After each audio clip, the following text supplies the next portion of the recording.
Hello, everyone. Welcome to the 21 Hats podcast. I'm your host, Lauren Feldman. Most business owners hope to reach the day when someone offers to buy their business. If that day comes, the payoff isn't just financial. It's validation for years of risk-taking, for sleepless nights, personal guarantees, and sacrifices that most employees never see. But that success can raise an uncomfortable question. What exactly do owners owe the people who helped them get there? Should employees share in the proceeds when a business is sold? Does an owner have an obligation to find a buyer who will protect the culture and the jobs that have been built over the years? Or is the owner's responsibility fulfilled by paying people well, treating them fairly, and creating a great place to work so long as the business is theirs to run? This week, Jay Goltz, Liz Picarazzi, and Ted Wolfe wrestle with those questions, and not always from the same perspective. They agree that employees deserve respect and appreciation. But they also point out that employees weren't the ones who pledged their homes as collateral, absorbed the losses, or spent years wondering whether the business would survive. In other words, where should owners draw the line between gratitude and obligation? Plus, as Liz expands CityBin beyond New York City, should her marketing reflect that shift? Or should she lean into her hometown roots and emphasize that if her trash bins can make it there, they can make it anywhere? Liz also explains her plan to capture some recurring revenue. Even in good times, owning and running a business can be a lonely pursuit. Our hope is that these weekly conversations let owners know they are not alone in facing challenges. In fact, that's the whole idea behind the 21 Hats community. Engaging with other owners to get the kinds of insight only another owner can offer. If you're interested in learning more, you can sign up for the Morning Report newsletter, which offers examples 3 days a week of owners confronting challenges and seizing opportunities. We highlight the most important stories for business owners so you don't have to go looking for them. Just search the 21 Hats Morning Report to subscribe. Joining me this week in the podcast are Jay Goltz, CEO of the Goltz Group, whose companies in Chicago include a picture frame business, artist frame service, and a home furnishing store, Jason Home. Liz Picarazzi, who is CEO of CityBin, which makes trash enclosures and package bins and is based in Brooklyn, New York. And Ted Wolfe, who is CEO of GuideWise, which helps businesses implement AI and is based in Lancaster, Pennsylvania. The episode is titled, What Do You Owe Your Employees? Before we get started, this episode is brought to you by Grasshopper Bank, a full-service digital bank. I recently had a conversation with Mike Butler, who is CEO of Grasshopper. In this portion of our conversation, I asked Mike what it means for a business owner to develop a relationship with a bank that doesn't have branches. Are your standards any different from a traditional bank in terms of whether you will make a loan or not? No, I'd probably tell you that the people who work around me would probably say that our credit appetite isn't as big as maybe some others, especially in the non-bank world. If 12 o'clock is perfect, we like to say we're 11 o'clock, maybe slightly more conservative.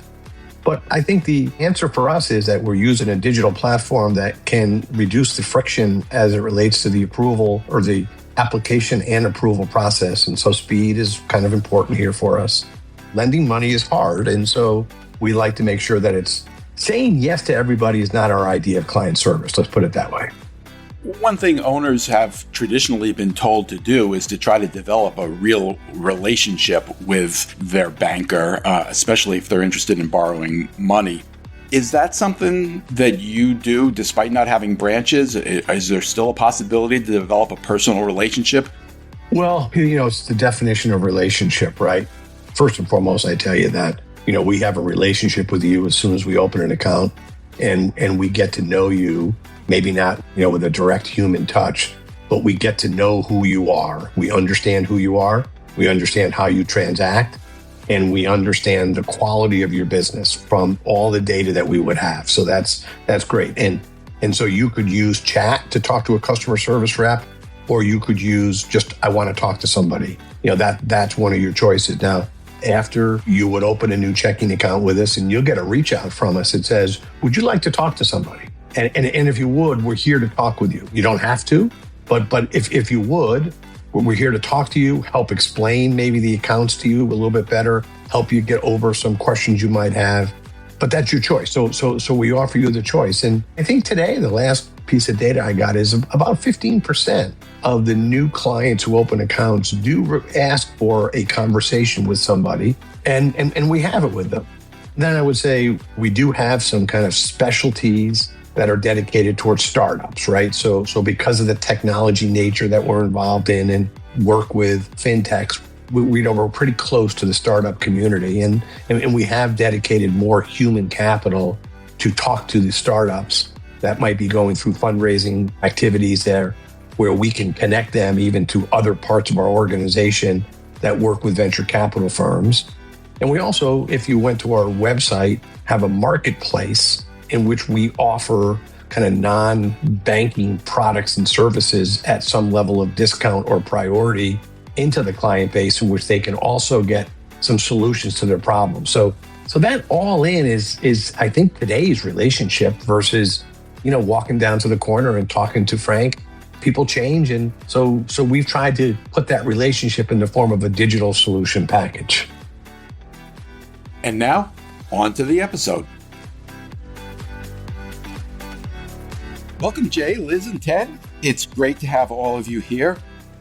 As you know, I've been working on putting together a peer group workshop to help business owners decide how they want to exit their business. And there's an issue that kind of keeps coming up, one that I don't hear discussed all that often, which is, what exactly do business owners owe their employees, especially when they're leaving their business? So here's how I'd like to ask it of you. Let's say you've built a company over, say, 30 years. A private equity firm offers you exactly what you want for the business. You strongly suspect that they'll cut staff, change the culture, and pressure people who have been with you for years, because that's kind of generally what PE firms do. The question is, do you take that offer? Liz, how about you? So I think it depends on, quite frankly, how big the offer is. If it's a number that I'm really excited about and I've gotten my number, I think I would have to look at, well, what would be the impact on employees? And maybe I should even back up a little bit. I really hope I'm in the position where I have potentially several offers and I can compare them and be able to choose the one that is going to be a good fit for my employees. There's a very high likelihood that when PE buys a company, that they're going to destroy the culture. I don't think that's an exaggeration to say that. And it's definitely important, for me, as I potentially in the future want to sell, I don't want to be in a position where I take the offer just because it's the highest dollar amount. I want to have been able to consider several options and have the sale price and what they're going to do with the company to be part of my decision. I think the problem with that theory is you can't believe anything they tell you. They could change their mind. So they could say, oh, Liz, don't worry. We're not going to change anything. We're going to keep it exactly like it is. And I've heard that story 100 times, and that's usually not the case. So, it's at some point I've concluded you can't control the future once you're out of it. You can give it your best shot, but you have to take both viewpoints into consideration. Liz, what you talked about, you have your money, you have considerations for your employees that you want to build into that offer. That's legitimate. But as Jay said, they can do whatever they want after they have control of the business, unless it's really documented well within the agreement. What I did when we sold our business, when we were acquired, my brother and I, we basically made sure everybody got stock options. Everybody, including the receptionist, and we had receptionists in those days. They got stock that was worth more than what their annual salary was. So people stuck around. Eventually, they did seed out. They replaced some people, et cetera, but I can't control that. I think what they really owe the employees is, number one, honesty, and number two, prepare for the exit well in advance. Make sure you're going to keep the valuations you want. Make sure people are built so they have a future in the company because they have the skills to work in that private equity or the PE environment. And then number three, just be open and honest with everybody. Here's what we're looking to do. Here's what the implications are for yourself. Here's the benefits. Here's what we're setting aside for you. And we want to move forward because, let's face it, after you put 20, 30 years into a business, you have the right to say, I want to exit right now. You have put your money, your capital, your reputation, your assets on the line over and over and over again. I think it's just being able to say, here's an honest business approach I'm going to use. It's going to take us years to get there, hopefully, and we'll be able to get the valuations we want. And when we do, everybody knows what's going to happen. You don't want to blindside them. No, right, exactly. I don't want to be blindsided.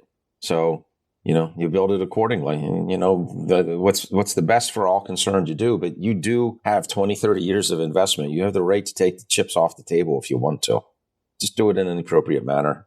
The reality is, correct me if I'm wrong, 80% of businesses don't sell to anybody. They just go away. Isn't that true?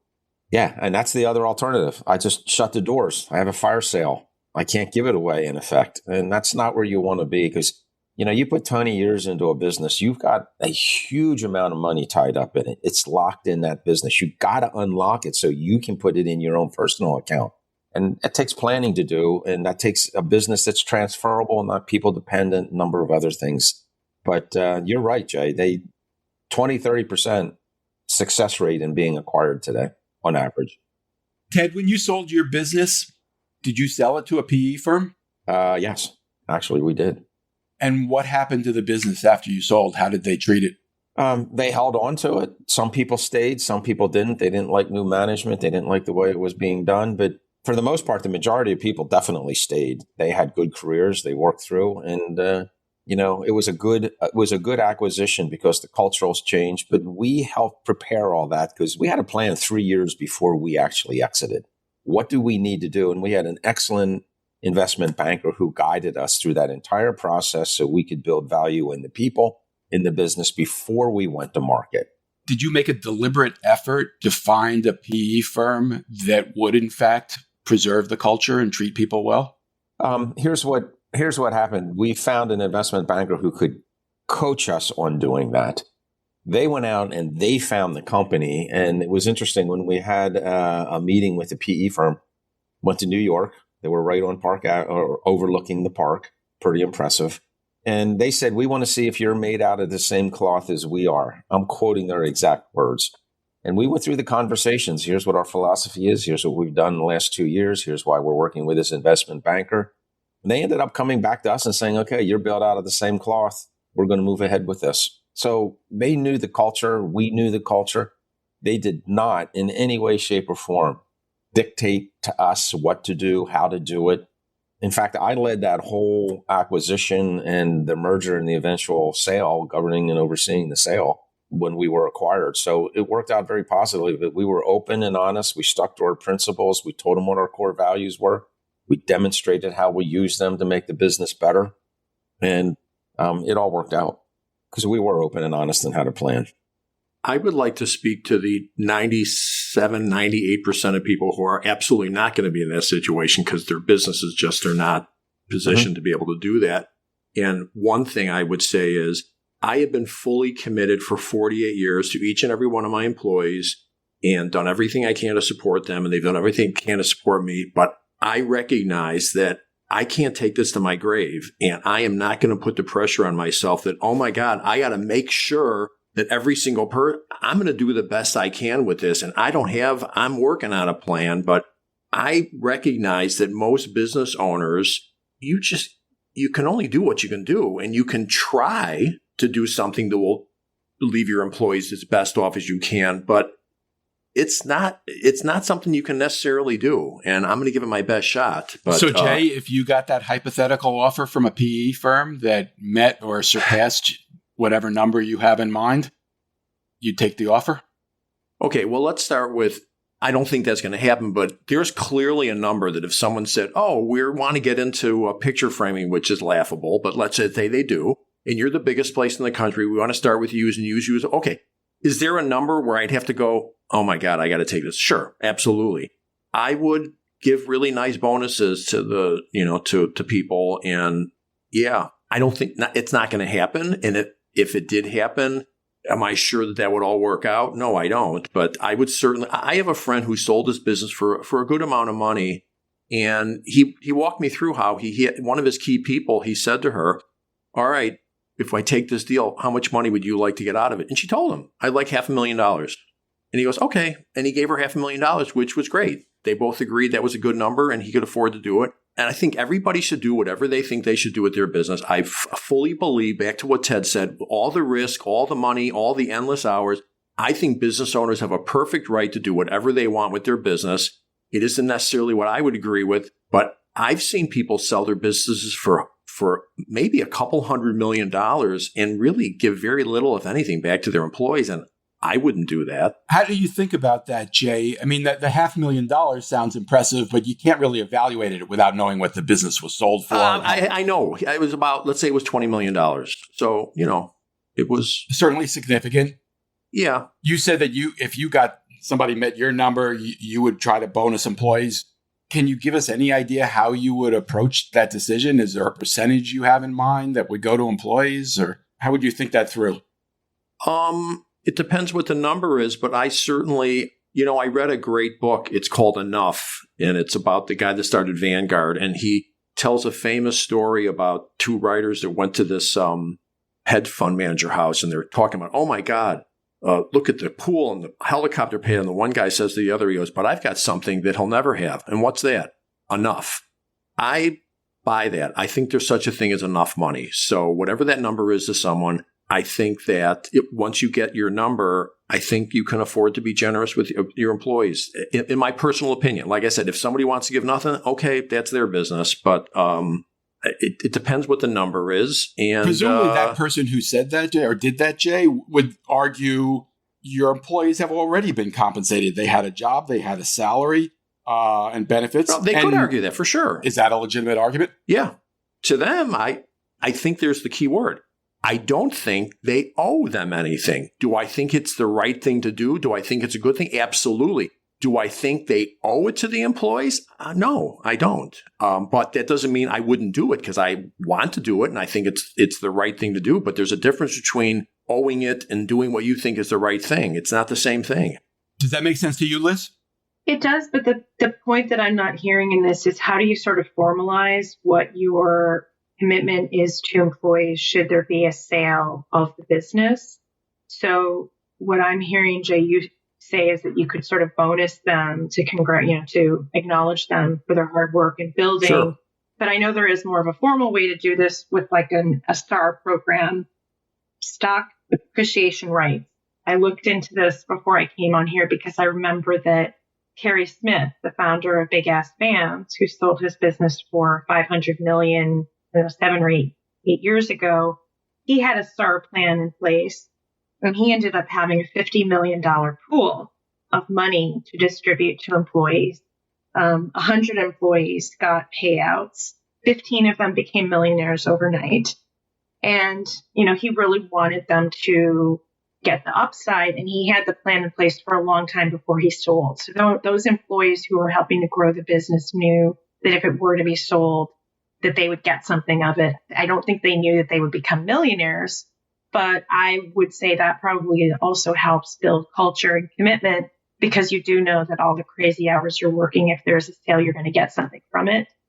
The part like legally you're not going to necessarily know is what is going to be the amount. You probably would know how many shares you have in that fund.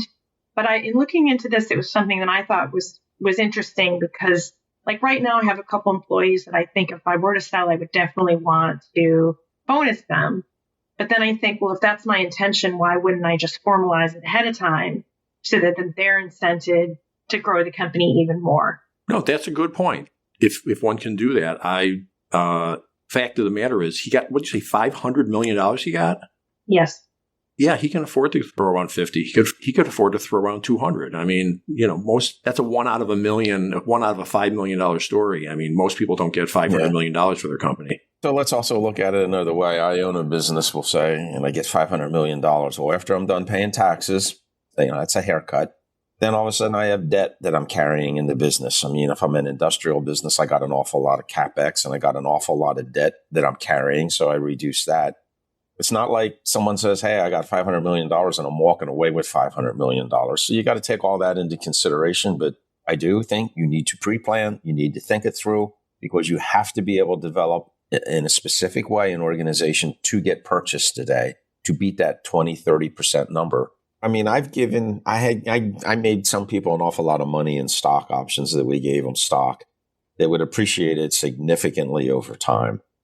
And I still had employees that came back years later and said, you didn't pay me enough. You kind of were tight on what you did. And I just look at them and I think to myself, I gave you more stock than you made in a year. I gave you 2-3 years worth of stock that would appreciate.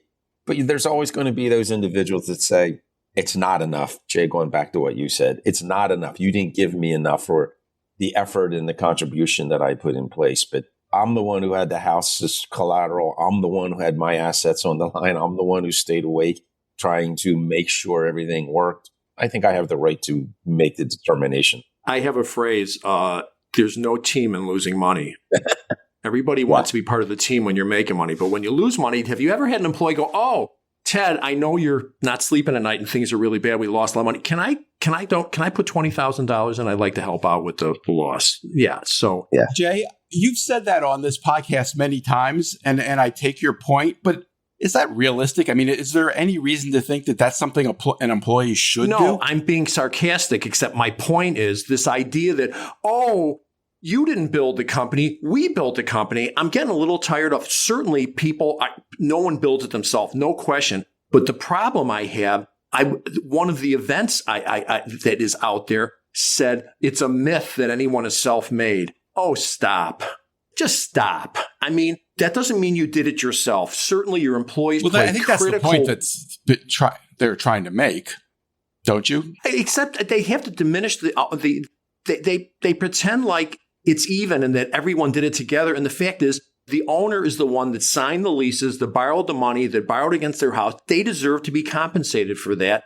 And it gets a little old when it turns into socialism and all of a sudden, oh no, we're all in this together. We built it with you and we should get the same thing. Wait, does anybody actually say that? We should get the same thing? I haven't seen that. I think the guy that goes back to Ted that says, I didn't get enough, I question whether that's really? I question whether that's a legitimate argument that he's making, that he didn't get enough. Okay, that's one person. I mean, maybe there's some way along the line that it can be communicated or conveyed to employees how much risk you take on as a business person. And I've had a little bit of a conversation with a couple of employees about that definitely would like to see some upside. I'm trying to work into how I can do that. But I've had to really explain to them, I left a corporate job. I put my house down as collateral. I took on debt. I risked future compensation if I were to keep, to keep the corporate job. And the number of hours and the heartbreak and the risk, really, can you quantify that for me? Like, I'm not that direct with these people, but I sort of skirt around it to be like, if you were to put a dollar amount on the risk that I have taken on to run this company, I think you'd get my perspective. Obviously, everybody on this call finds that a compelling argument. Liz, I'm curious, how do you think it went over? Did it make a difference? Do you think they heard you? I think they did for the most part. I think most people understand that it is pretty complicated to do stock options within a small company. And I'm just not motivated to do that. I don't want to go through all the legal stuff.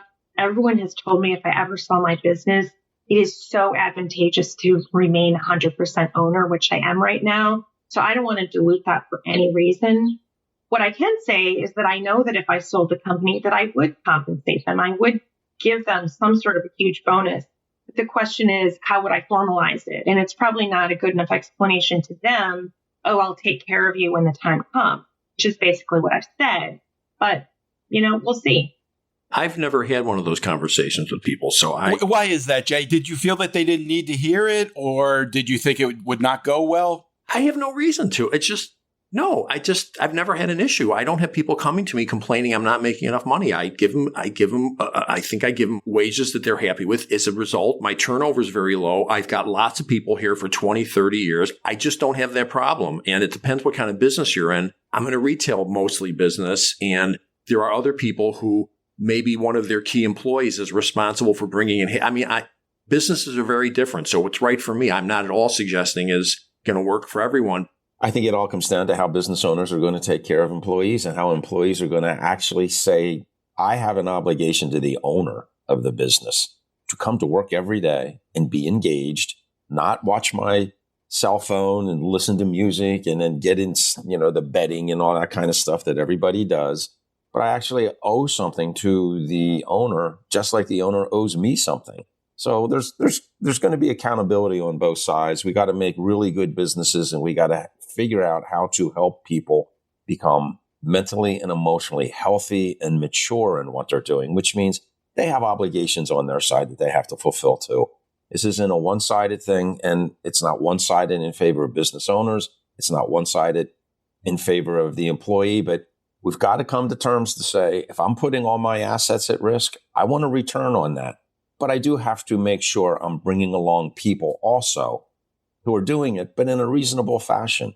We cannot kill the entrepreneurial class in America, or we have huge political and economic problems. We have to nurture the entrepreneurial environment. I couldn't agree more. Ted, I have to ask, have you actually had issues with employees gambling on their phones during work hours? Because I haven't heard that one before. Oh, my God. Yes. Oh, my God. All you got to do is walk out in some construction sites, or you walk into, the shop floor or anything where, people on the front lines, they got their cell phones with them all the time. I have situations where clients actually, they tracked cell phone usage because it was a company cell phone. They could. And guess what? They went to yoga sessions at 10 o'clock in the morning. They're at a yoga session. They're supposed to be working. People are people, but everybody's got to grow up. Everybody has to improve their skill set when it comes to working with people and business. And that means everybody's got to contribute to making a business successful, or we all go down. It's as simple as that, I think. Jay, do you have problems with people spending their days on the phone, on their personal phone? I would be extremely naive to say, oh, no, everyone's work. I see them on there. I don't know what they're doing. I mean, I've got a showroom. They're waiting for customers to come in. Sometimes there's no customer. They're on their phone. I don't know what they're doing on their phone. Is it a quote unquote problem?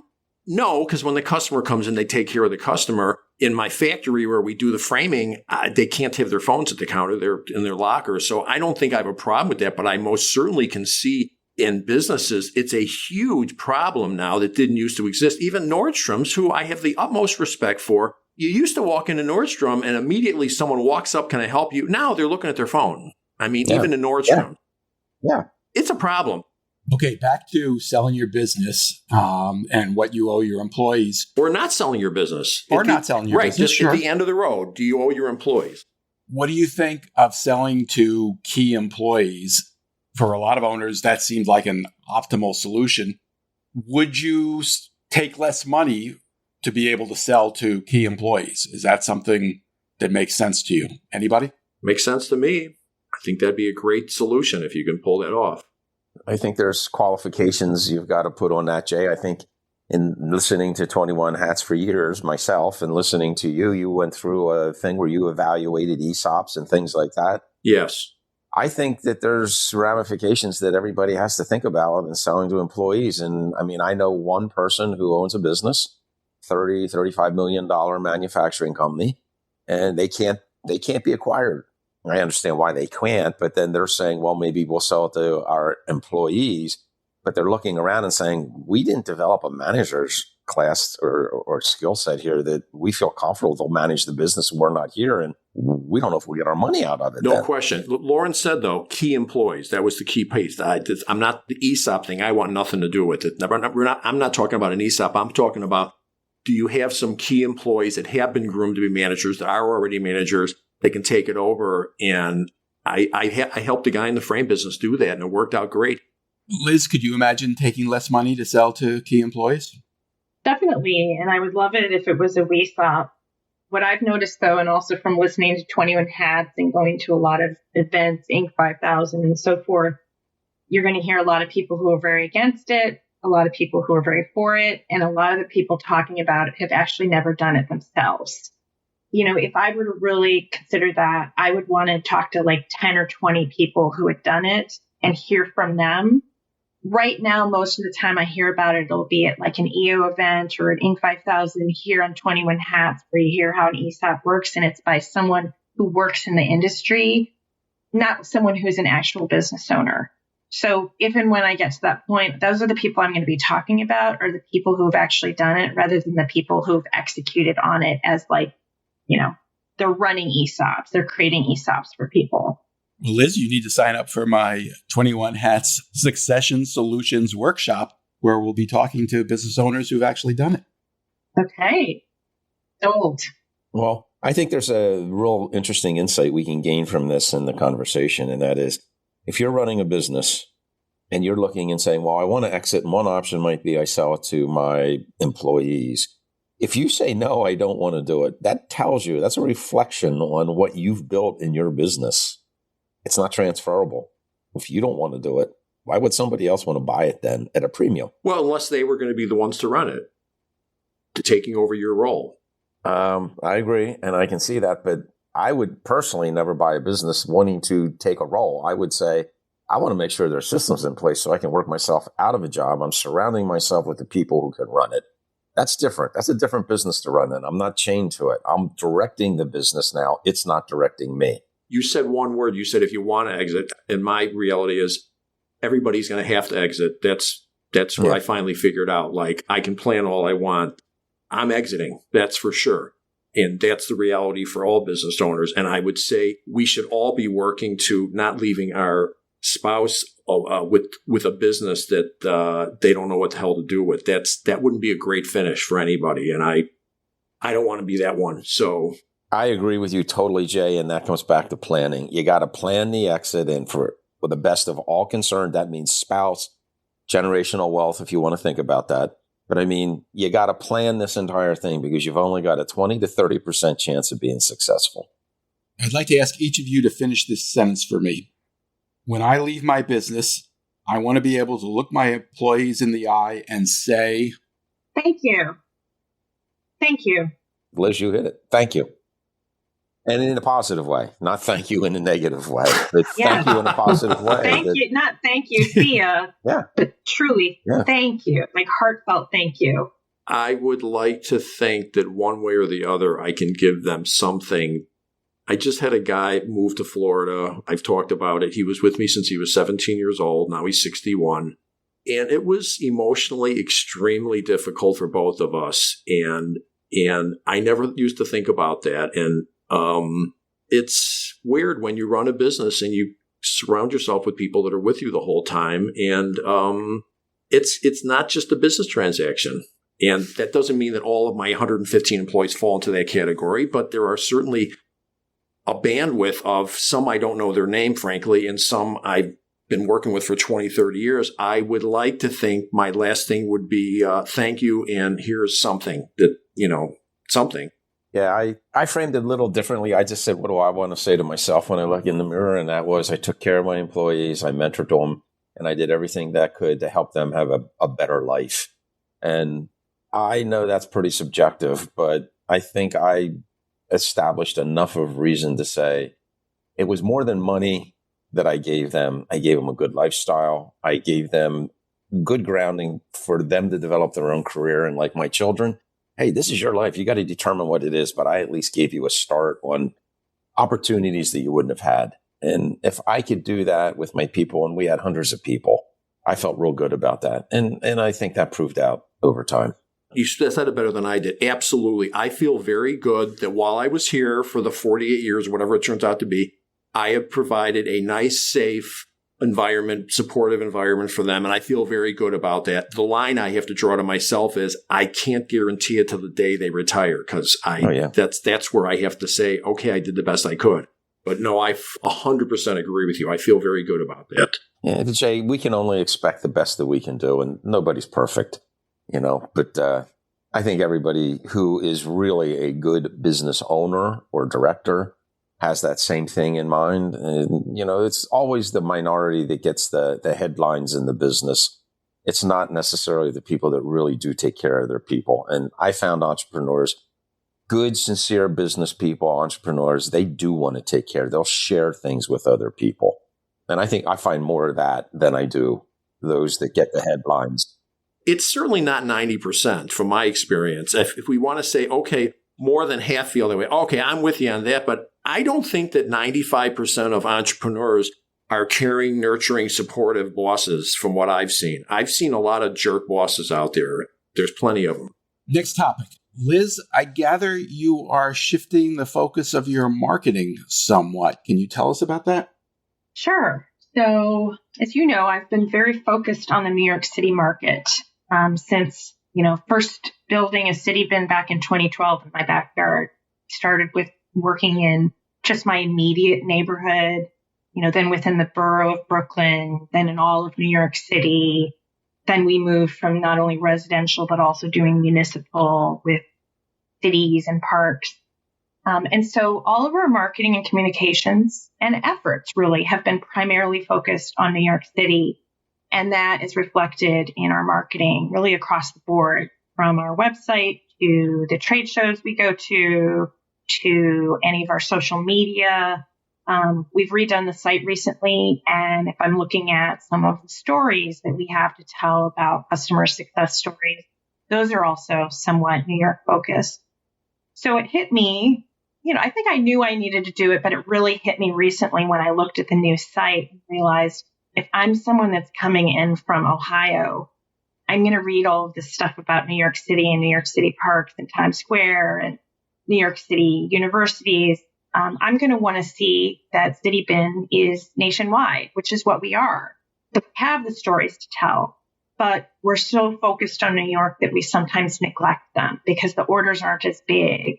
And so that's a shift. And it means that not only am I modifying our language, but I also need my whole team to convey it that way. So if I have someone writing copy, I need that person to know that you should not be repeating New York, New York, New York all the time. Someone comes to our Instagram and they see New York, Brooklyn everywhere. They're going to think we're a New York City company when we're actually not. So this was something that, a realization also in developing the new site. Our site used to be very residential and very New York focused. Now we're showing we have a line of city bins for municipal, for residential, and also for bear. And then we have some subcategories. We have parks, we have housing authorities. But this sort of nomenclature of where we sell, what we do, and our products themselves needs to be adjusted. Liz, we've spent a lot of time here talking about some of your outreach efforts to business districts around the country. And you mentioned the bear stuff. We've obviously talked about that quite a bit. So I guess I had the impression that you were already reaching beyond New York more than perhaps you actually have been. Can you tell what percentage of your business is New York based at this point? I mean, it's probably at least 90%. I didn't realize that. But we are in 60 other cities. So we are proliferated, and we've got some cities that have a lot. Chicago, Baltimore, Boston all have a lot of city bins. So it's like we definitely are nationwide, but our marketing and our communications have not caught up with that. But have you figured out how to go to another city with setting them up and having the economies of scale to make money on it? Because you can't just send your guy out in the morning to go install them in New York. Now they're driving 8 hours or whatever, 20 hours. Have you figured out how to do it so that you can make money on it when you've got to send people out of state? Yeah. Well, some people who have builders that are helping them out will do the assembly. But I actually have 2 nationwide assembly companies that I've been working with that are doing installations in other cities. And they can scale up really quickly. And I'm so confident in the work that they're doing that one thing in our marketing we only just turned on this week is that we can legitimately say that CityBin has a nationwide network of installers.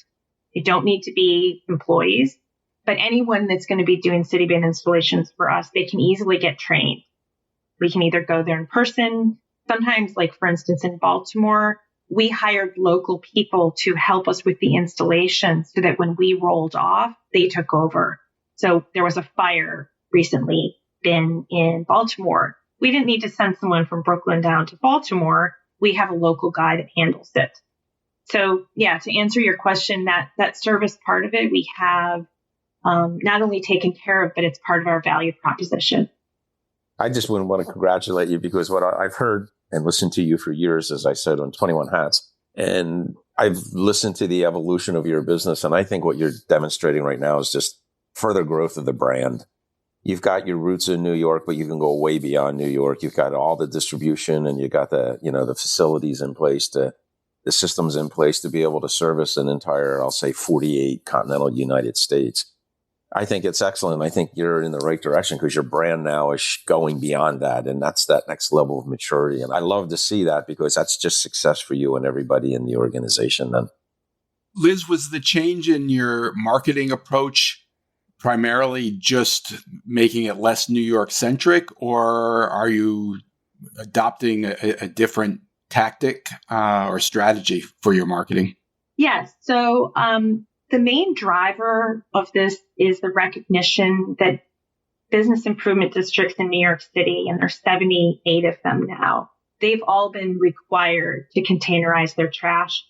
So we're coming upon that deadline, and we've gotten most of the business to containerize those bids. I think we have over 50 now, the 50 of the 76 bids.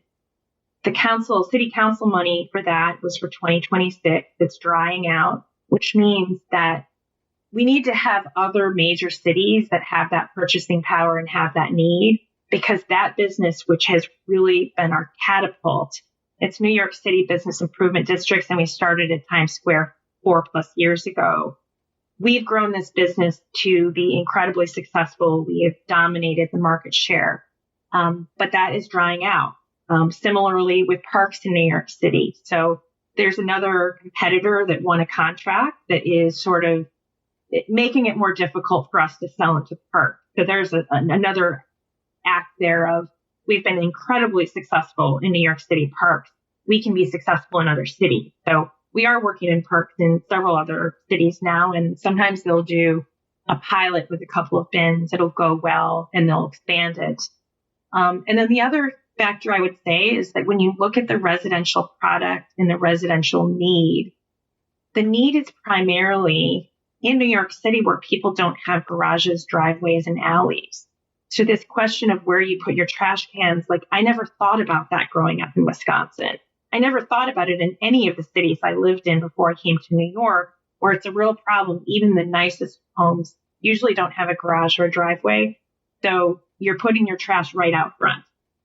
That residential need is not as high the rest of the country. Another thing I'm looking at are like HOAs. So communities where they're speccing, what does their garage door look like? What does their front door? I want to be specced that trash enclosures and package lockers are specced into those plans. And that's going to take a while to do.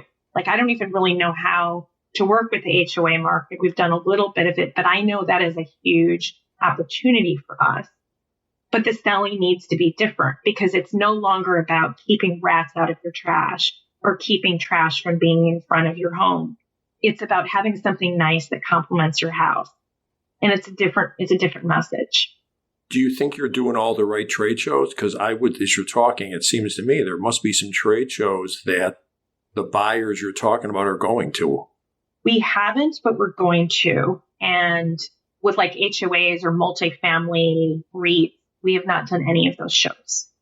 So we need to plan to do it. The other reason I want to do it is that I'm actually looking to hire some external salespeople and people that could go to those new shows in those industries and already have a foothold.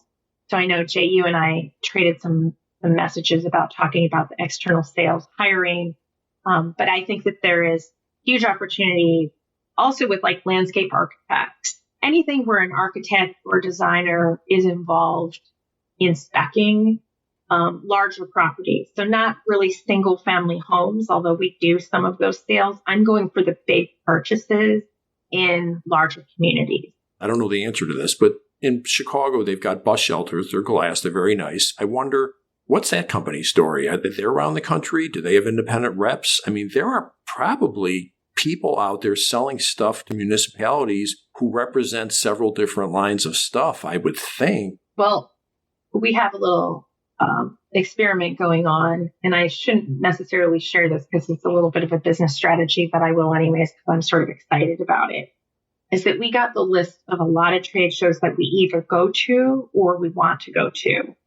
And I'm having my daughter, Lydia, who's helping us with a lot of operations and marketing work, go in and see the exhibitor list from all of those trade shows, and then go in on LinkedIn and see who are the people working in sales and business development with those job titles for all of those companies that go to the same shows that we want to go to. And then I'm going to try to poach one or two of them. So, Liz, I got to ask, have you ever considered or have you ever worked with state governments? There could be some really good potential wins there by getting state government behind you, and particularly with funds for environmental cleanup concerns, et cetera. We have not gone as far into it as we could. The compost area is one where there's a lot of innovation happening. And we went to a compost show from the U.S. Composting Council last year, and I was surprised to find that it was less government people and more private sector entrepreneurs that have created compost hauling companies, and they're contracting with cities that can't get their program started quickly enough, or for bureaucratic reasons have not been able to do it.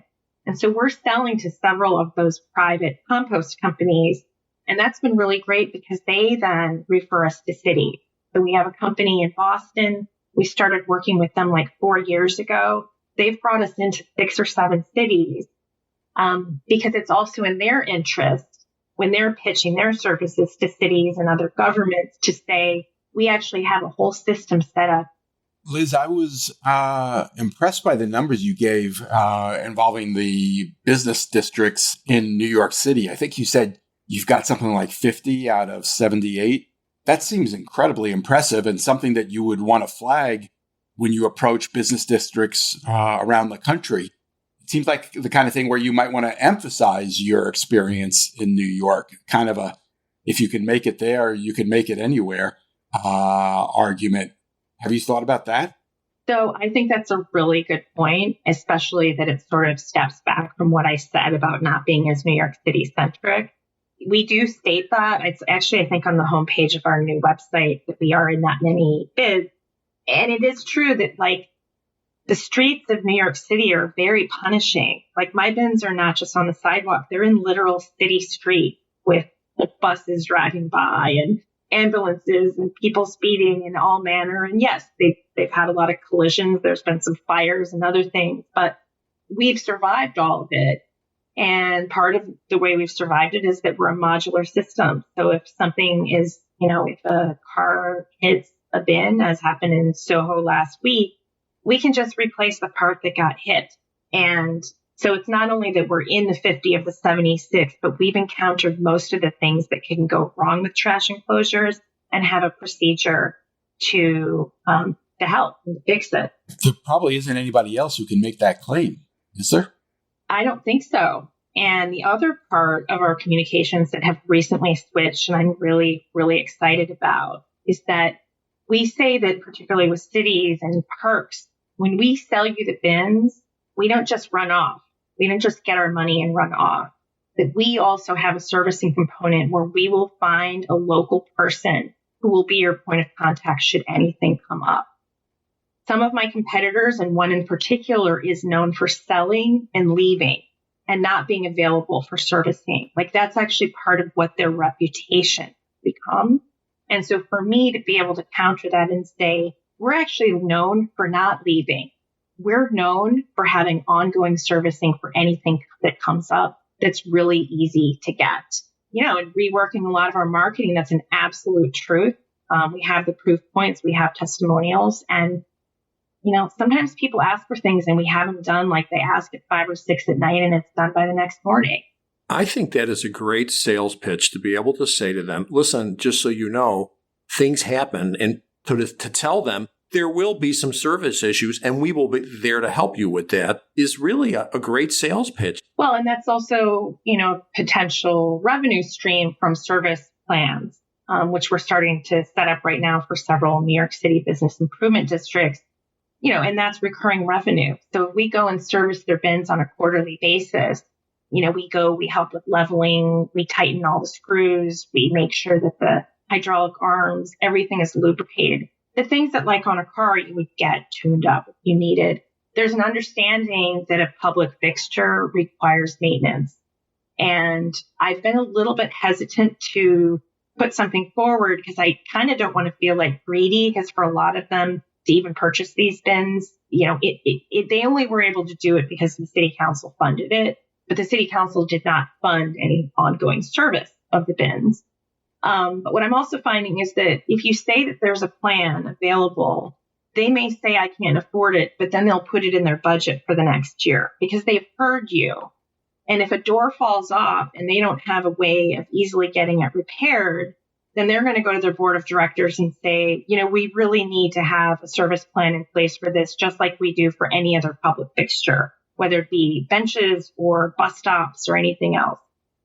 There's an understanding that public fixtures needs to be serviced or maintained, but I haven't really put it forth as like a true product. And I know that in the valuation of my business, if I'm able to incorporate these ongoing service plans, it's really going to help with that. All right. As Ted said, very impressive, Liz. Excellent job. Entrepreneur of the Year. Boom. Done. My thanks to Jay Goltz, Liz Picarazzi, and Ted Wolf. And a special thanks to our sponsor. This episode was brought to you by Grasshopper Bank. Thanks for listening, everyone. One thing before you go. Everything we do at 21 Hats is created by entrepreneurs for entrepreneurs to help us all learn together. If you get something out of listening to these podcast episodes, consider joining the conversation. You can do that by joining the 21 Hats Sounding Board, a Slack channel where you can tap the wisdom of a very smart crowd, or by becoming a founding member and joining our monthly Zoom forum, where you can be part of conversations much like the ones we have on the podcast. You can sign up for both by subscribing to the Morning Report. If you have any questions, you can email me at lauren@21hats.com. And if you get something out of this podcast or out of the Morning Report, please tell a friend, tell an enemy, tell every business owner you know. Your word of mouth, owner to owner, will always be the most effective way to build this community for all of us. Thank you. It means a lot. This episode was produced by another entrepreneur, Jess Stuberon, founder of Blank Word Productions. Thanks for listening, everyone.